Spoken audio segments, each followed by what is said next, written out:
Hi friends, welcome to Sam Ria channel, Hindi Big Boss 18 episode number 100. இன்னைக்கு ஷோவோட ஹைலைட்டே பார்த்தீங்கன்னா ப்ரெஸ் கான்ஃபரன்ஸ் தான். ப்ரெஸ் கான்ஃபரன்ஸ்ல ஸ்ருதிகா மிஸ் ஆயிருந்தாங்க. அது ஒன்று தான் ஒரு வருத்தமா இருந்தது. அவங்க மட்டும் ப்ரெஸ் கான்ஃபரன்ஸ்ல இருந்திருந்தாங்கன்னா ரொம்ப நல்லா இருந்திருக்கும். என்ன பண்றது, வெளியில வந்துட்டாங்க. ஆக்சுவலி ஹைலைட் பார்த்தீங்கன்னா ஈஷாவை போட்டு வறுத்தெடுத்தாங்க. அது உங்களுக்கு எபிசோட் எக்ஸ்பிளைன் பண்ணும்பொழுது உங்களுக்கே புரியும். வாங்க எபிசோட்குள்ள போயிடலாம். எபிசோட் ஸ்டார்டிங்ல பாத்தீங்கன்னா ஷில்பா காரன் உட்காந்து பேசிட்டு இருக்காங்க. ஷில்பா சொல்றாங்க, நம்மளுக்கு எது சரின்னு படுதோ அதை நம்ம பண்றோம், ஆனா வெளியில இருந்து பார்க்க அது தப்பா தோணுது. சோ இதுல இருந்து என்ன தெரியுதுன்னா, சம்டைம்ஸ் நம்ம பண்றது நமக்கு தப்புன்னு தெரியாமலே வெளியில தப்பா தெரியறதுக்கு வாய்ப்பு இருக்கு. சோ இதுதான் வீடு நம்மளுக்கு டீச் பண்ணுது அப்படின்ட்டு. அதாவது அவங்க என்ன சொல்றாங்கன்னா, நம்ம சரியா பண்றோம்னு நினைச்சிட்டு பண்றது தப்பா கூட இருக்கலாம், அதுதான் நம்மளுக்கு இந்த வீடு டீச் பண்ணுதுன்னு சொல்றாங்க. அதுக்கு கரண் சொல்றாரு, ஸ்டில் எனக்கு ரைட்னு பண்றதை நான் பண்ணிட்டே தான் இருப்பேன், நான் இதை ஒரு ரியல் லைஃபா தான் பாக்குறேன், நான் இங்க எப்படி இருக்கேனோ அப்படிதான் வெளியிலயும் இருப்பேன் அப்படின்ற மாதிரி சொல்றாரு. ஷில்பா சொல்றாங்க, இது ரியல் லைஃப் கிடையாது, நம்ம இங்க ஒரு இன்டென்ஷனோட வந்திருக்கோம், ட்ராஃபி நம்மளுக்கு வேணும்ன்றதுக்காக விளையாடிட்டு இருக்கோம், ஸோ ரியல் லைஃப்ல நம்ம இப்படி இருக்க மாட்டோம் அப்படின்ற மாதிரி ஷில்பா சொல்றாங்க. கரண் சொல்றாரு, நான் ரியல் லைஃப்ல இருக்க மாதிரி தான் இருக்கேன். அப்போ சும் கேக்குறாங்க, நீ எதுக்கு அப்ப அவினாஷ் கிட்ட போயிட்டு ஒரு நரேட்டிவ் செட் பண்ண, நீ விவேனுக்காக தானே விளையாண்டன்ற மாதிரி சொன்னல அப்படின்னதுக்கு கரண் சொல்றாரு, அதை நான் சும்மா ஃபன்னுக்கு பண்ணேன். ஃபன்னுக்கு பண்ணியா அப்படின்னா அது தப்பு தான் அப்படின்னு சும் சொல்றாங்க. இப்போ வீட்டுல இருக்கிறாங்க இல்லையா, அந்த எல்லா கண்டஸ்டன்ட்டும் ஒன்னா சேர்ந்து ஸ்விம்மிங் பூல்ல குளிக்கிறாங்க. பூரா இந்தியாவுக்கும் தேங்க்ஸ் சொல்றோம் எங்களை இந்த இடத்துக்கு கொண்டு வந்ததுக்காக அப்படின்னு சொல்லிட்டு தேங்க்ஸ் சொல்லிட்டு தண்ணியில குதிக்கிறாங்க. அதுக்கடுத்து சும்மா காரனும் பேசிக்கிறாங்க, இந்த மொமெண்ட் திரும்பி வராதுல்ல, நம்ம எல்லாம் இந்த மொமெண்ட்டை டிவியில பார்த்து திரும்பி ரீலிவ் பண்ணிக்கலாம், நம்ம இங்க திரும்பி வாழ மாட்டோம், இந்த மாதிரி இருக்க மாட்டோம் அப்படின்ற மாதிரி பேசிட்டு இருக்காங்க சும்மா காரனும். இன்னொரு பக்கம் பாத்தீங்கன்னா அவினாஷ், ஈஷா, விவியன் மண்டேல நிறைய விஷயங்களை போட்டுட்டு இருக்காங்க. சும்க்கு ரியலைசேஷன் வந்துச்சா என்னன்னு தெரியலையே, அவங்க சாரி கேட்கணும்னு அவங்களுக்கு தோணல போல இருக்கே அப்படின்ட்டு கேட்டுட்டு இருக்காங்க. அதுக்கு விவியன் சொல்றாரு, எனக்கு நான் சாரி டிமாண்ட் பண்ணவே இல்லை, எனக்கு சாரி அவங்க கேட்கணும்னு அவசியமே இல்லை அப்படின்னு சொல்றாங்க.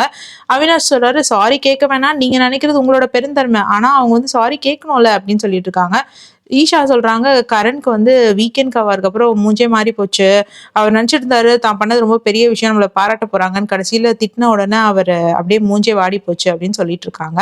இப்போ சும் கரண் கிட்ட, நான் இன்னைக்கு உங்களோட படுக்க மாட்டேன், நான் தனியா போய் படுக்க போறேன்னு ஒரு டிராமா போட்டுட்டு இருக்காங்க. கரண் பின்னாடியே என்னன்னு கேட்டுட்டே இருக்காங்க. ஒரு டைமுக்கு மேல கரண் விட்டுட்டு சரின்னு போய் படுக்க போயிடுறாங்க.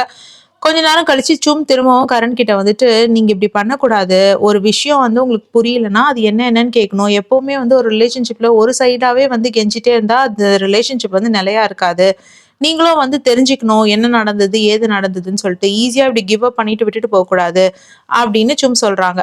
உடனே திரும்பவும் கரண் பின்னாடியே எந்திரிச்சு போறாரு, என்னமா நடந்தது சொல்லுன்ட்டு. நான் உன் கூட படுத்து தூங்க போறேன்ட்டு. சும் இல்ல தேவையில்லை, இப்ப நான் சொல்லிலாம் நீங்க வர வேணாம், என்னால தூங்க முடியல, இதை மனசுல நினைச்சிட்டே, அதனாலதான் நான் தனியா தான் படுத்து தூங்க போறேன், நீங்க எந்திரிச்சு போங்கன்னு சொல்றாங்க.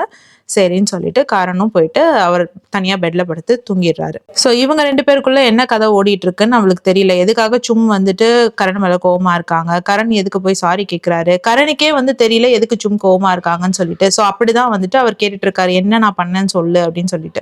நெக்ஸ்ட் டே மார்னிங் ஆகுது, ரஜத்க்கு பர்த்டே போல இருக்கு. ரஜத்க்கு ஈஷா விஷ் பண்றாங்க. அப்புறம் வேக்கப் சாங் போகுது. வேக்கப் சாங்ல ஜும்கா சாங் போட்டு டான்ஸ் ஆடுறாங்க. இப்போ மார்னிங் சும் ஷில்பா கிட்ட உட்காந்து பேசிட்டு இருக்காங்க. நேத்து கரண் என்கிட்ட கெஞ்சிட்டு இருந்தாரு, என்ன விஷயம், எதுக்காக நீ என்கிட்ட பேச மாட்டேங்கிற அப்படின்னு சொல்லிட்டு. நான் சொல்லல, ஆனா அவர் ஈஸியாவே போயிட்டு டக்குன்னு கிவ் அப் பண்ணிட்டு போய் படுத்துட்டாரு, இப்படி பண்ணக்கூடாது ஒரு ரிலேஷன்ஷிப்ல, நான் அவர்கிட்ட சொல்லிட்டு இருந்தேன், எப்பவுமே ஒரு ரிலேஷன்ஷிப் ஒருத்தர் பின்னாடியே வரக்கூடாது, இன்னொருத்தரும் கொஞ்சம் ஸ்டெப் எடுக்கணும் அப்படின்னு நான் அவருக்கு சொன்னேன் அப்படின்னு சும் ஷில்பா கிட்ட உட்காந்து பேசிட்டு இருக்காங்க. இப்ப கரண் சும் கிட்ட தேங்க்யூ சொல்றாங்க. சும் வெல்கம் சொல்றாங்க.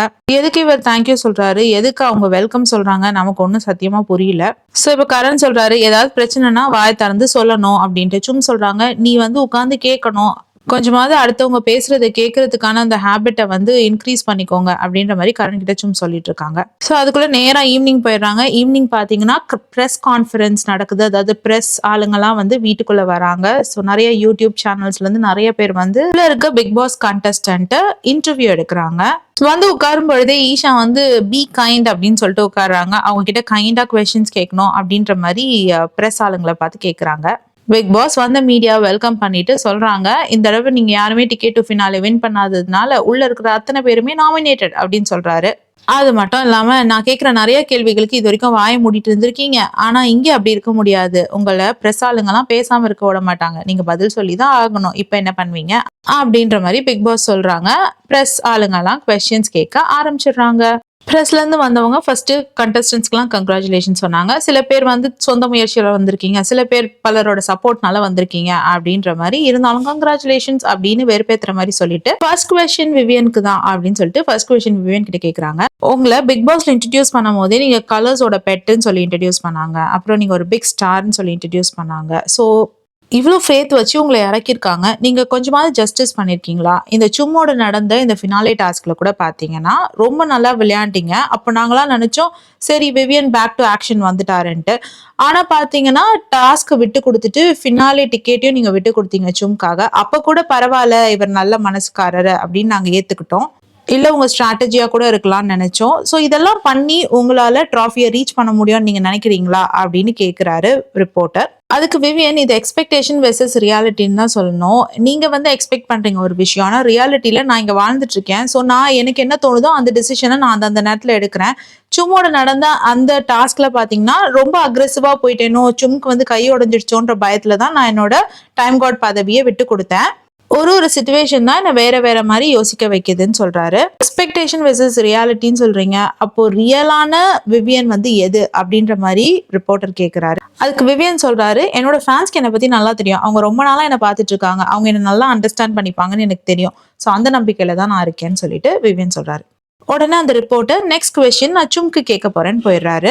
சும் கிட்ட ரிப்போர்ட்டர் கேட்கிறாரு, கரண் இல்லைன்னா நீங்க இவ்வளவு தூரம் வந்திருக்க மாட்டீங்க தானே அப்படின்ட்டு. சும் சொல்றாங்க, இந்த வீட்டுல நம்மளுக்கு எல்லாரோட சப்போர்ட்டும் தேவைப்படுது, ஒருத்தருக்கு ஒருத்தர் சப்போர்ட்டா இருந்துக்க வேண்டியதா இருக்கு. கரனுக்கும் நான் சப்போர்ட் பண்ணியிருக்கேன், அது மட்டும் இல்லாம எனக்கு இந்த வீட்டுல இருக்க எல்லா ஹவுஸ்மேட்ஸும் சப்போர்ட் பண்ணியிருக்காங்க.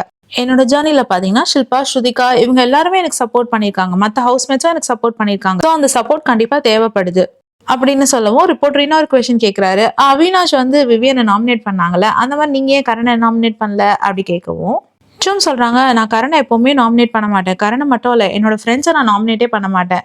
நாமினேஷன்ன்றது ஒருத்தரை வீட்டை விட்டு அனுப்புற மாதிரியான விஷயம்.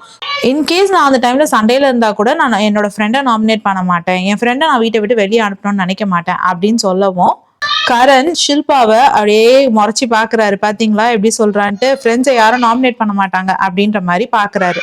அடுத்த கொஸ்டின் ஷில்பாக்கு போகுது. ஷில்பா கிட்ட கேக்குறாங்க, கரண் விவியன் அப்படின்னு சொல்லிட்டே நீங்க வந்து அவங்க பின்னாடியே இருந்துட்டு இவ்வளவு தூரம் வந்துட்டீங்க அப்படின்னு கேட்கவும் ஷில்பா சொல்றாங்க, நான் கரண் விவியன் ட்ராக் எல்லாம் ஒன்றும் உண்டு பண்ணல, தானா ஒரு மொமெண்ட் அப்படி உருவாச்சு. அண்ட் அதை நான் என்னோட கேம் பிளேலாம் சொல்ல மாட்டேன், அண்ட் நான் ஷில்பாவா தான் வந்தேன், ஸோ ஷில்பாவா தான் வெளியில போவேன் அப்படின்ற மாதிரி ஷில்பா சொல்றாங்க. அதுக்கு விவியன் வந்து சர்காஸ்டிக்கா சிரிச்சுக்கிட்டு இருக்காரு பின்னாடி இருந்து. அடுத்த கொஸ்டின் பாத்தீங்கன்னா விவியனுக்கு தான் கேக்குறாங்க, வீட்டுல எல்லாரும் பல்ட்டி அடிக்கிறவன்னு சொல்லிட்டு ரஜத்தை தான் சொல்லுவாங்க, ஆக்சுவலா பார்த்தா நீங்க தான் வந்து பல்ட்டி அடிக்கிறீங்க. ஏன்னா வந்து சும் கிட்ட போய் சாரி கேட்டீங்க, உங்களோட டைம் கார்டு பதவியை விட்டு கொடுத்தீங்க, பார்க்கவே ரொம்ப அழகா இருந்தது இல்லைன்னு சொல்ல. ஆனா வீக்கெண்ட் கவருக்கு அப்புறம் என்ன ஆச்சு, அது முடிஞ்ச உடனே சும் கிட்ட வந்துட்டு நீங்க அப்படியே வேற மாதிரி நடந்துக்க ஆரம்பிச்சிங்க. ஸோ எந்த விவியன் உண்மையான விவியன் அப்படின்ற மாதிரி கேட்குறாங்க. அதுக்கு விவியன் சொல்றாரு, நான் கில்ட்டியா ஃபீல் பண்ணேன், அந்த டாஸ்க் முடிஞ்ச உடனே நான் சும்மா ஹர்ட் பண்ணிட்டேன்னு நினைச்சேன், அதனால தான் நான் பின்னாடியே போய் சாரி கேட்டுட்டு இருந்தேன். நெக்ஸ்ட் வீக்கெண்ட் கவருக்கு அப்புறம் என்னை வந்து கில்ட்டியா ஃபீல் பண்ண வச்சாங்கன்னு சொல்லிட்டு எனக்கு புரிஞ்சிச்சு. அது இல்லாம நான் அவினாஷ் ஈஷா பாயிண்ட் ஆஃப் வியூவை கேட்கவே இல்லை. ஒருவேளை அவங்க பாயிண்ட் ஆஃப் வியூ கேட்டிருந்தேன்னா நான் டைம் காட் டாஸ்க்கை விட்டு கொடுத்துருக்க மாட்டேன் அப்படின்னு சொல்லவும் ரிப்போர்ட்டர் சொல்றாங்க, நீங்க தப்பு பண்ணிட்டீங்கன்ற மாதிரி. பரவாயில்ல, நெவர் டூ லேட் அக்செப்ட் பண்ணிக்கிறதுக்கு அப்படின்ற மாதிரி சொல்றாரு விவியன். ரிப்போர்ட்டர் அடுத்த கொஸ்டின் கரண் கிட்ட கேட்கறாங்க, இப்ப என்ன சொல்றீங்க கரண், இன்னமும் விவியனை நீங்க ஜென்டில்மேன் சொல்வீங்களா இல்ல ஃபேக் ஜென்டில்மேன் சொல்வீங்களான்ற மாதிரி. கரண் சொல்றாரு, அவர் இன்னும் ஜென்டில்மேன் தான், ஆக்சுவலி டாஸ்க் அப்போ ரொம்ப ஹர்ட் பண்ணிட்டோமோன்னு நினைச்சு பிக் பாஸ் கேட்ட உடனே அந்த டைம் காட் பதவி விட்டு கொடுத்தாரு. ஸோ அப்போ எனக்கு அவர் ஜென்டில்மேனா தெரிஞ்சாரு. அது இல்லாமல் 12 இயர்ஸா அவர் எனக்கு ஃப்ரெண்டு வேற, அதனால நான் எப்பவுமே அவரை ஜென்டில்மேன் தான் சொல்லுவேன் அப்படின்ற மாதிரி கரண் சொல்றாரு. இப்போ விவியன் கிட்ட அடுத்த ரிப்போர்ட்டர் கேள்வி கேட்குறாங்க, நீங்க ரொம்ப அழகா டிக்கெட் டு ஃபினாலே டிக்கெட்டை வந்துட்டு சும்க்கு விட்டு கொடுத்துட்டீங்க, வெரி கைண்ட் ஆஃப் யூ. ஆனா இதே மாதிரிதான் நீங்க டிராஃபியும் விட்டு கொடுப்பீங்களா அப்படின்னு கேக்குறாங்க. அதுக்கு விவியன் சொல்றாரு, டாஸ்க் அப்போ நான் தப்பா பண்ணிட்டேனோன்ற ஒரு பயத்துல அண்ட் சும்மா கையெல்லாம் ஃபீல் பண்ண முடியலன்னு சொல்ல உடனே எனக்கு ரொம்ப பயமாயிடுச்சு, கை உடஞ்சிருச்சு போல இருக்கு, இல்ல மசில் டேர் ஆயிடுச்சு போல இருக்குன்னு தோணிடுச்சு.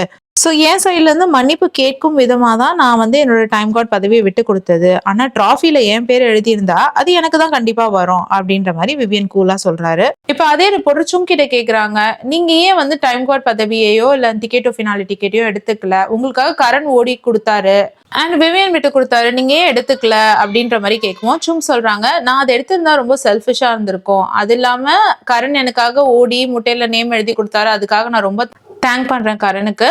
பட் நான் அப்படி ஒரு டிக்கெட் டு ஃபினாலே வின் பண்ணியிருந்தேன்னா அது ரொம்ப செல்ஃபிஷா இருந்திருக்கும்னு சொல்றாங்க. அது மட்டும் இல்லாம வீக்கெண்ட் கா வாருக்கு அப்புறம் பார்த்தா வேற மாதிரி விவியன் பேசினாரு, அந்த விவியனே இல்ல, வந்து சாரி கேட்ட விவியன் மாதிரியே இல்ல, அவர் வேற மாதிரி நடந்துக்கிட்டாருன்னு சொல்லவும் விவியன் வந்து ஆமா வீக்கெண்ட் கா வார்ல ரொம்ப கிளியரா சொன்னாங்க, ஸ்ட்ரெச்சரை தூக்கி கழுத்து மேல வச்சேன்னு சொல்லிட்டு அதுவும் ஸ்ட்ராட்டஜின்ற மாதிரி சொன்னாங்க. சோ எனக்கு வந்துட்டு என்ன நீங்க கில்ட்டா ஃபீல் பண்ண வச்சீங்களோன்னு தோணுச்சு அப்படின்னு சொல்லவும் அதுக்குள்ள இன்னொரு கொஸ்டின் ரிப்போர்ட்டர் சும் கிட்ட கேக்குறாங்க, விவியன் கைவிட்டப்போ அவர் பாக்கலன்னு சொன்னார்ல ரஜத்ன்னு சொல்லிட்டு. அதுக்கு சும் சொன்னாங்க ஆமா ரொம்ப கன்வீனியன்ட்டா சொல்லிட்டாரு, விவியன் கைவிட்டப்போ நான் பாக்கலன்னு சொல்லிட்டு, ஆனா நான் கைவிட்டப்போ மட்டும் என்ன அவுட்னு சொல்லிட்டாரு. சோ அந்த டாஸ்க் வந்து அவர் ஃபேரா ஜட்ஜ் பண்ணலன்ற மாதிரி சும் சொல்றாங்க. கடைசியா ரிப்போர்ட்டர் உங்களுக்கும் கரண்ட்க்கும் உள்ள ரிலேஷன்ஷிப்பை பத்தி சொல்லுங்கன்னு சொல்லவும் அதை பத்தி நான் வீட்டுக்கு வெளியில வந்த பிறகு கிளியர் பண்றேன் அப்படின்னு சொல்லிடுறாங்க. அடுத்த கொஸ்டின் ஷில்பா கிட்ட கேக்குறாங்க, உங்களுக்கு செல்ஃப் ரெஸ்பெக்டே இல்லையா, நீங்க ஏன் விவியன் பின்னாடியே போய் சாரி கேட்டுட்டு இருக்கீங்க, அவர் ரொம்ப கிளியரா சொல்லிட்டாரு நான் உங்களை நம்பல, நீங்க ஒரு கேமர் அப்படின்ட்டு கிச்சன்ல வச்சுட்டு நீங்களே உங்க சாரியை வச்சுக்கோங்கன்னு சொல்லிட்டாரு, திரும்பவும் என் பின்னாடி போய் கெஞ்சிட்டே இருக்கீங்கன்னு சொல்லவும் ஷில்பா சொல்றாங்க இதுதான் நான் யாரையாவது ஹர்ட் பண்ணியிருந்தேன்னா நான் உங்ககிட்ட சாரி கேட்க வைக்கப்பட மாட்டேன் அப்படின்னு சொல்றாங்க. சோ அவ்வளோ பெரிய மகானா நீங்க அப்படின்ற மாதிரி கேட்டுட்டு ரிப்போர்ட்டர் அடுத்த கொஸ்டினுக்கு போயிடுறாங்க. இப்போ நெக்ஸ்ட் கொஸ்டின் தான் எனக்கு ரொம்ப பிடிச்சிருந்தது. ஈஷா கிட்ட போறாங்க. ஈஷா கிட்ட கேக்குறாங்க, நீங்க கரண் வந்து நரேட்டிவ் செட் பண்றாருன்னு சொல்றீங்க, ஆனா நீங்க தான் எல்லாருக்கும் நரேட்டிவ் செட் பண்றீங்க. இந்த வீட்டுல மூளைக்கு உட்கார்ந்து நீங்க தான் வந்து காசிப் பேசிட்டு இருக்கீங்க. நீங்க கரணை பார்த்து மிட்டிகா தேல்னு சொல்லியிருக்கீங்க, திக்விஜய் பார்த்து நஃப்தின்னு சொல்லியிருக்கீங்க, கரணை பார்த்து 2 தடவை டிவோர்ஸ் ஆனவர், அதனால ஹீஸ் டெட் ஃப்ரம் இன்சைட்னு சொல்லியிருக்கீங்க. இது மட்டும் இல்லாம கரண் உங்ககிட்ட ஒரு கான்வர்சேஷன் வச்சப்போ அந்த கான்வர்சேஷன் ரொம்ப அழகா மாத்தி கரண் வந்து என்கிட்ட சீப்பா நடந்துப்பேன்னு சொன்னாருன்னு மாத்திட்டீங்க அப்படின்னு சொல்றாங்க. அதுக்கு ஈஷா சொல்றாங்க நான் அப்படி சொல்லவே இல்லை, மேபி நீங்கெல்லாம் அப்படி புரிஞ்சுக்கிட்டு இருந்திருப்பீங்கன்னு சொல்லவும் இவங்க எல்லாம் சொல்றாங்க இல்ல நாங்க ரொம்ப கிளியரா தான் புரிஞ்சுக்கிட்டோம், நடந்தது ஒரு மாதிரி நீங்க சொன்னது ஒரு மாதிரி, இப்படிதான் நடந்தது அப்படின்னு ரிப்போர்ட்டர் சொல்றாங்க. அண்ட் நான் 14th வீக் வந்திருக்கேன், நான் நிறைய விஷயங்கள் மாத்திருக்கேன், கரனை பத்தி ரொம்ப இம்பார்ட்டன்ஸ் கொடுக்குறேன்னு சொன்னாங்க, அதனால கரனை பத்தி பேசுறதை நான் டோட்டலாவே ஸ்டாப் பண்ணிட்டேன், அண்ட் அந்த மாதிரிலாம் நான் தப்பா பேசியிருந்தேன்னா கரண் கிட்ட சாரி அப்படின்னு கேக்குறாங்க. அடுத்த ரிப்போர்ட்டர் இந்த வீட்டுல உங்களுக்கு என்ன கான்ட்ரிபியூஷன் இருக்கு அப்படின்னு கேக்குறாங்க. அதுக்கு ஈஷா நான் 14 வீக்ஸா இந்த வீட்டுல இருந்திருக்கேன், யாருமே என்கிட்ட சொன்னதில்ல, நாங்க ஈஷாவை பார்க்கவே இல்லை, இந்த வாரம் வந்து அவ ஆக்டிவாவே இல்லை, ஈஷா எங்க இருக்கானே தெரியல அப்படின்னு யாரையுமே நான் சொல்ல வைக்கல, 6 வாரமா ஈஷா எங்க இருந்தானே தெரியல அப்படின்னு நான் யாரையும் சொல்ல வைக்கல, ஸோ இதுவே என்னோட கான்ட்ரிபியூஷன்னால தானே அப்படின்ற மாதிரி கேக்குறாங்க. அடுத்த கொஸ்டின் ரஜத் கிட்ட கேக்குறாங்க, நீங்க என்ன சீரியல்ல வர மாதிரி வெப் சீரிஸ்ல வர மாதிரி பயங்கரமா ஆக்ட் பண்ணிட்டு இருக்கீங்கன்ட்டு. அதுக்கு ரஜத் சொல்றாரு ஆக்டிங்லாம் கிடையாது, நான் உண்மையாவே அன்பு காட்டுறேன், உண்மையாவே கோவப்படுறேன் அப்படின்ற மாதிரி சொல்றாங்க. அதுக்கு ரிப்போர்ட்டர் கேக்குறாங்க வெளியிலயும் இந்த மாதிரி நடந்ததுன்னா நீங்க இதே மாதிரிதான் இருப்பீங்களா அப்படின்னு கேட்கவும் ஆமா நான் அன்போட தான் டீல் பண்ணுவேன் அப்படின்னு சொல்றாரு. அதுக்கு கரண் வந்து ஐயோ இவர் போய் சொல்றாருன்ற மாதிரி சொல்றாரு. அடுத்த கொஸ்டின் சும் கிட்ட கேக்குறாங்க, நார்த் ஈஸ்ட் சைட்ல இருந்து நீங்க தான் ஒரு ஃபர்ஸ்ட் டைமா ஒரு கண்டஸ்டன்டா வந்திருக்கீங்க, சோ உங்க ஜேர்னியை நீங்க எப்படி பாக்குறீங்க, அந்த ஸ்டார்டிங்ல இருந்து இப்போ வரைக்கும் எப்படி பாக்குறீங்கன்னு கேக்குறாங்க. அதுக்கு சும் சொல்றாங்க உள்ள வரும்பொழுது எனக்கு லாங்குவேஜ் பேரியர் இருந்தது, அண்ட் இவங்களாம் ஆல்ரெடி பெரிய ஸ்டார்ஸ், இவங்களோட எல்லாம் நான் பேசணும் கம்பீட் பண்ணணும்னா எனக்கு பயமா தான் இருந்தது, ஸோ எப்படியோ இவ்வளவு தூரம் வந்தாச்சு, ஸோ கண்டிப்பா நான் என்னோட ஊருக்கு திரும்பி போகும்பொழுது அங்க இருக்கவங்களாம் என்னை பத்தி ப்ரௌடா தான் ஃபீல் பண்ணுவாங்க நான் நம்புறேன் அப்படின்ற மாதிரி சும் சொல்றாங்க. இப்போ அடுத்த கொஸ்டின் நம்மளோட சுக்லி ஆன்டிக்கு தான், ஈஷாக்கு காசிப் ஆன்டிக்கு. ரிப்போர்ட்டர் கேக்குறாங்க நீங்க பார்க்க அழகா மாடர்னா ஸ்டைலிஷா இருக்கீங்க, ஆனா உங்களோட எண்ணங்கள்லாம் ரொம்ப பேக்வேர்டா இருக்கு, நீங்க எப்படி ஒரு பொண்ணோட பீரியட்ஸை பத்தி பேச முடியும், இன்சென்சிட்டிவ்ன்ற வார்த்தையை சொன்னீங்க, அது எப்படி நீங்க சொல்ல முடியும், நீங்க சும்முன்ற ஒரு பொண்ணை மட்டும் இல்ல மொத்த பெண் வர்க்கத்தையுமே வந்துட்டு ரொம்ப கேவலமா தாழ்த்தி பேசிட்டீங்க அப்படின்ற மாதிரி சொல்றாங்க. அதுக்கு ஈஷா சொல்றாங்க எனக்கு நல்லா ஞாபகம் இருக்கு, நான் அவினாஷ் கிட்ட இந்த விஷயம் சொன்னது, அதாவது நான் என்ன சொன்னேன்னா நாங்களும் ஒர்க் பண்ணியிருக்கோம், பீரியட்ஸோடலாம் ஒர்க் பண்ணியிருக்கோம், ஓடி இருக்கிற ஷார்ட்ஸ் இருந்திருக்கு, விழுந்து எந்திரிக்கிற ஷார்ட்ஸ் இருந்திருக்கு, இந்த மாதிரி எல்லா ஷார்ட்ஸையும் நாங்கள் ஷூட் பண்ணியிருக்கோம், ஸோ நான் சொன்னேன் எனக்கும் தெரியும் நானும் ஒரு பொண்ணு தானே, அவ்வளோ இன்சென்சிட்டிவ் இல்லை அப்படின்ற மாதிரி தான் சொன்னேனே தவிர நான் வேற எதுவும் தப்பா பேசல அப்படின்ற மாதிரி ஈஷா சொல்றாங்க. திரும்பவும் ரிப்போர்ட்டர் விடாம நீங்க வந்து உட்காரும் பொழுதே பி கைண்ட் அப்படின்னு சொல்லிட்டு வந்தீங்க, ஆனா இந்த ஷோலயே வந்து ரொம்ப கைண்டா இல்லாத பர்சன் நீங்க தான், ஏஜ் ஷேமிங் பண்ணீங்க, நேம் ஷேமிங் பண்ணீங்க, அதெல்லாம் நான் ஸ்டார்டிங்ல பண்ணேன், அதுக்கப்புறம் நான் ரிக்ரெட் பண்ணிட்டேன் அதுக்காகன்னு சொல்றாங்க. அதுக்கு ரிப்போர்ட்டர் இந்த கேம் ஷோல தானே பண்ணீங்க அப்படின்னு, ஆமா இந்த ஷோல தான் பண்ணேன், ஆனா அதில் ஸ்டார்டிங்ல பண்ணேன், அண்ட் அதுக்காக நான் கரண் கிட்ட சாரியும் கேட்டுட்டேன் அப்படின்னு சொல்றாங்க. அதுக்கு கரண் கிட்ட கேக்குறாங்க அவங்க உங்களை தான் ஏஜ் ஷேம் பண்ணாங்க, 46 இயர்ஸ்ன்னு பேசினாங்கன்னு சொன்னாங்க. அதுக்கு கரண் ஈஷா பேசியிருந்தா இட்ஸ் ஓகே. அதுக்கப்புறம் அவங்க ஃபீல் பண்ணி அவங்க சாரியும் கேட்டாங்க, எல்லாம் நடந்து முடிஞ்சிச்சு. அதனால அதை அப்படியே விட்டுற வேண்டியதுதான், விடுங்க, அவங்க பேசிட்டாங்க, ரியலைஸ் பண்ணிட்டாங்க, அவ்வளவுதான் அப்படின்னு சொல்றாரு. இப்போ ரிப்போர்ட்டர் விவியன் கிட்டே கேக்குறாங்க, காமியா வந்து சொல்லிட்டு போயிட்டாங்க, உங்க வைஃப் வந்து சொல்லிட்டு போயிட்டாங்க, இருந்தாலும் நீங்க இன்னமும் சொல்லிட்டு தான் இருக்கீங்க. இப்போ கூட சொன்னீங்க நான் அவினாஷ் ஈஷாவோட பாயிண்ட் ஆஃப் வியூவை கேட்டிருக்கணும்னு சொல்லிட்டு, அப்போ நீங்க லீடர் இல்லையா, உங்ககிட்ட என்ன லீடர்ஷிப் குவாலிட்டி இருக்கு அப்படின்ற மாதிரி கேக்குறாங்க. அதுக்கு விவியன் சொல்றாரு, நான் இங்க வாழ்ந்துட்டு இருக்கேன், அவங்களோட நான் டைம் ஸ்பெண்ட் பண்ணிட்டு இருக்கேன். ஸோ எனக்கு எல்லாரோட கிளியரா தெரியும் அவங்க எப்படிப்பட்டவங்கன்னு சொல்லிட்டு, இவங்கெல்லாம் சொல்லியும் நான் கேட்கலன்னா அப்போ நானா ஒரு டிசிஷன் எடுத்திருக்கேன், அப்போ அதுவே ஒரு லீடர்ஷிப் குவாலிட்டி தானே அப்படின்னு சொல்றாரு. இப்போ அடுத்த ரிப்போர்ட்டர் கேட்கிறாரு விவியன் கிட்ட, நீங்க வந்து ரொம்ப பேசுறதுக்கு யோசிக்கிற மாதிரி இருக்கு. காமியா வந்து பேசினாங்க, அப்பவும் நீங்க பேசல. சல்மான் உங்களுக்கு எதிராக பேசினாரு, அப்பவும் பேசல. அவினாஷ் உங்களை நாமினேட் பண்ணாரு, அப்பவும் பேசல. ஸோ நீங்க வந்து எப்பவுமே கன்ஃபரண்ட் பண்றதுக்கு யோசிக்கிற மாதிரி இருக்கு அப்படின்னு சொல்றாரு. அதுக்கு விவியன் சொல்றாரு, எங்க எப்படி பேசணும்ன்றது வந்து என்னோட பர்சனல் சாய்ஸ் அப்படின்னு சொல்லவும் ரிப்போர்ட்டர் கேட்கிறாரு, ஒருவேளை உங்களுக்கு டிராஃபி கிடைச்சிச்சுன்னா நீங்க அந்த வெற்றியை எப்படி ஜஸ்டிஃபை பண்ணுவீங்கன்ட்டு. அதுக்கு விவியன் சொல்றாரு, எனக்கு என்னோட ஃபேன்ஸ் மேல ரொம்ப நம்பிக்கை இருக்கு, ஸோ அவங்க பார்த்து கொடுத்தா நான் சந்தோஷமா வாங்கிப்பேன் அப்படின்ற மாதிரி சொல்றாரு. இப்போ ரிப்போர்ட்டர் கரண் கிட்ட கேட்டுட்டு இருக்காரு, நீங்க எல்லாருக்கும் ஒரு சர்டிபிகேட் கொடுத்துட்டு இருக்கீங்க, ரஜத்தை பார்த்து நல்ல பையன்றீங்க, அவினாஷை பார்த்து நல்ல பையன்றீங்க, இவரை பார்த்து சூப்பர் மேன்ன்றீங்க, விவியனை பார்த்து ஏன் இப்படி எல்லாருக்கும் சர்டிபிகேட் கொடுக்குறீங்கன்னு கேட்கும். கரண் காமெடியா, அப்படி அந்த சர்டிபிகேட் அவங்களுக்கு பிடிக்கலன்னா அவங்க திருப்பி கொடுத்துட சொல்லுங்க அப்படிங்கிறாரு. அப்படி இல்லைங்க, நீங்க கேம் அப்போ ஈஷா கிட்ட போய் சொல்றீங்க, அவங்க உங்களுக்காக விளையாடல பாருங்க, அவினாஷ் அண்ட் விவியன் உனக்காக விளையாடல பாருன்னு நீங்க அவங்களுக்கு நரேட்டிவ் செட் பண்றீங்க அப்படின்னு சொல்றாரு. அடுத்து அவினாஷ் கிட்ட போயிட்டு நீ விவியனுக்காக தானே விளையாண்டன்னு ஒரு நரேட்டிவ் செட் பண்றீங்க, அதை பத்தி என்னன்னு கேட்கவும் அதுக்கு கரண் சொல்றாரு, ஆமா ஓடி வரும்பொழுது என்னை பிடிச்சி அவினாஷ் தள்ளி விட்டாரு, ஸோ நான் நினைச்சேன் விவியனுக்காக வே பண்ணி விடுறாருன்னு சொல்லிட்டு, அதனால நான் கேட்டேன், வேற என்ன தப்பு இல்லையே அப்படின்றாரு.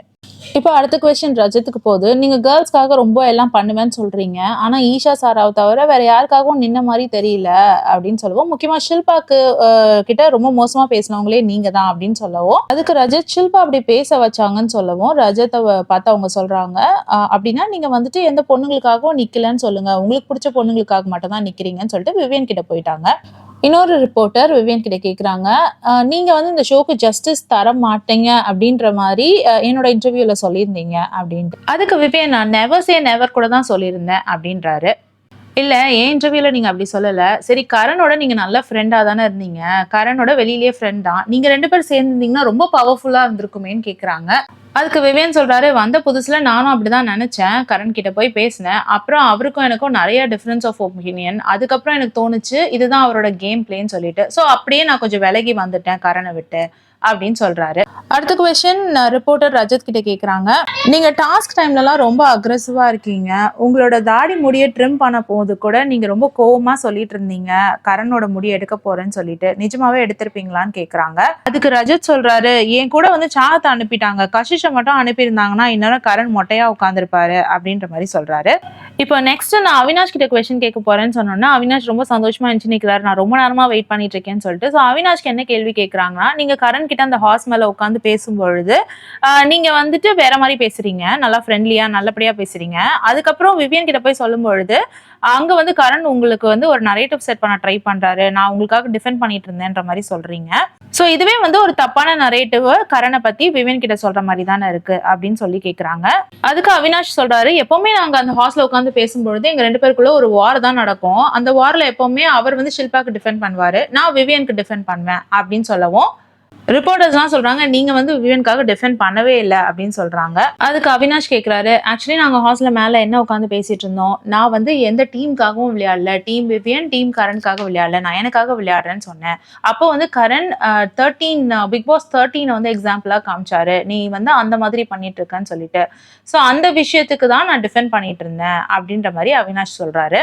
இப்போ கரண் கிட்ட ரிப்போர்ட்டர்ஸ்லாம் கேட்கறாங்க, அவினாஷ் வந்து விவியனை டிஃபெண்ட் பண்ணியா பேசிட்டு இருந்தாருன்ட்டு. அதுக்கு கரண் சொல்றாரு, எனக்கு தெரிஞ்சு அப்போ அவன் ரொம்ப வந்து அஃபெண்ட் ஆயிருந்தான், விவியனை அவன் நாமினேட் பண்ணியிருந்தான் அண்ட் விவியனுக்கு அகெயின்ஸ்டா தான் அவன் பேசிட்டு இருந்தான், இன்ஃபேக்ட் வந்து விவியன் வெளியில போனா கூட பரவாயில்லன்ற மாதிரி தான் அந்த மைண்ட் செட்ல தான் அவினாஷ் அங்க இருந்தான் அப்படின்ற மாதிரி கரண் சொல்றாரு. இப்போ ஈஷா கிட்ட ஒரு கொஸ்டின் கேட்குறாங்க, நீங்க எப்பவுமே ரஜத்தை வந்துட்டு 3ஆவது ஆளா தானே கன்சிடர் பண்ணிருக்கீங்க, அவர் வந்து ஒரு ஃபேக்கான ரிலேஷன்ஷிப் தானே அவரோட மெயின்டைன் பண்ணிட்டு இருக்கீங்கன்னு கேட்கவும் ஈஷா சொல்றாங்க, இல்ல முதல்ல அப்படி இருந்தது, ஆனா இப்போ எங்க அம்மா வந்து அவர் உன்னை ப்ரையாரிட்டியா பாக்குறாருன்னு சொன்னதுக்கு அப்புறமா எனக்கும் அவர் மேல வந்து அன்பு ஜாஸ்தி ஆயிடுச்சு, இப்போ எங்களோட பாண்ட் வந்து ரொம்ப க்ளோஸா இருக்கு அப்படின்ற மாதிரி சொல்லிட்டு இருக்காங்க. அடுத்த கொஸ்டின் விவியன் கிட்ட கேக்குறாங்க, நீங்க வந்து எக்ஸ்க்ளூசிவிட்டி இல்லாத இடத்துல இருக்க மாட்டேன்னு சொன்னீங்க, ஆனா ஷில்பா வந்து உங்ககிட்ட சாரி கேட்டாங்க எத்தனையோ தடவை, உங்களை டைம் கார்டு ஆக்குனாங்க, உங்களை நாமினேட் பண்ணல, அதுலலாம் நீங்க எக்ஸ்க்ளூசிவிட்டி பார்க்கல. ஆனா இங்க அவினாஷும் ஈஷாவும் உங்களை வந்து நாமினேட் பண்ணியிருக்காங்க. ஈஷா உங்களை போட்டோ ஃப்ரேம்ல உங்க போட்டோ எடுத்துட்டு ஓடாம இருந்திருக்காங்க. இந்த மாதிரி எல்லாம் பண்ணி கூட அவங்க கிட்ட நீங்க எக்ஸ்க்ளூசிவிட்டி பாக்குறீங்களா அப்படின்னு கேட்கவும் விவியன் சொல்றாரு, எப்பவுமே வந்து எங்க 3 பேருக்குள்ள நாங்க எக்ஸ்க்ளூசிவா பார்த்தது இல்ல, நம்ம எல்லாருமே ஒண்ணு அப்படின்ற மாதிரி தான் அவினாஷ் பேசியிருக்காரு. சோ இங்க வந்து யாருமே மேல இல்ல கீழே இல்ல, நாங்க எல்லாருமே ஒண்ணு அப்படின்ற மாதிரி விவியன் சொல்றாரு. இப்போ ரிப்போர்ட்டர் கரண் கிட்ட கேக்குறாரு, நீங்க எந்த ஒரு இடத்துலயும் உங்களுக்கு மேல ஒரு விஷயத்த பார்த்தாங்கன்னா உங்க ஃப்ரெண்ட்ஸையே வந்து கேள்வி கேக்குறீங்க. ஃபார் எக்ஸாம்பிள் ஷில்பா போயிட்டு விவியன் கிட்ட சாரி கேட்டுட்டு இருந்தாங்க. அப்போ நீங்க என்ன பண்ணீங்கன்னா ஷில்பாவை கூட்டிட்டு போயிட்டு நீங்க விவியன் முன்னாடி சொல்லுங்க, 50 days உண்மைதான், சோ எனக்கு வந்து கரண் தான் ப்ரையாரிட்டின்னு சொல்ல வச்சீங்கல்ல, சோ உங்களுக்கு மேல யாருமே இருக்கக்கூடாதுன்னு நீங்க நினைக்கிறீங்கன்னு சொல்லவும் கரண் சொல்றாரு, 50 days வந்துட்டு விவியனுக்கு எல்லாம் பண்ணிட்டாங்க, அடுத்த 50 days எனக்குன்னு சொல்லிட்டு எதுவுமே பண்ணல, அதனால எனக்கு அது ஹர்ட் ஆச்சு, அதுதான் நான் வந்துட்டு ஷில்பா கிட்ட கேட்டேன், அதுதான் விவியன் கிட்டயும் சொல்ல சொன்னேன், இதுல என்ன தப்பு இருக்குன்னு கேக்குறாரு. அப்ப அவினாஷ் சொல்றாரு, இவருக்கு ஃபேவரா ஒருத்தர் பேசினா அவரை புகழ்வாரு, இவருக்கு ஃபேவரா இல்லைன்னா அவங்கள கீழே போட்டு அவர் வேற மாதிரி நரேட்டிவ் செட் பண்ணுவாரு, இதுதான் வந்துட்டு கரனோட கேம் பிளே அப்படின்ற மாதிரி அவினாஷ் சொல்றாரு. அதுக்கு கரண் இப்படிதான் வந்து அவினாஷ் நரேட்டிவ் செட் பண்ணுவான் அப்படின்னு சொல்றாரு.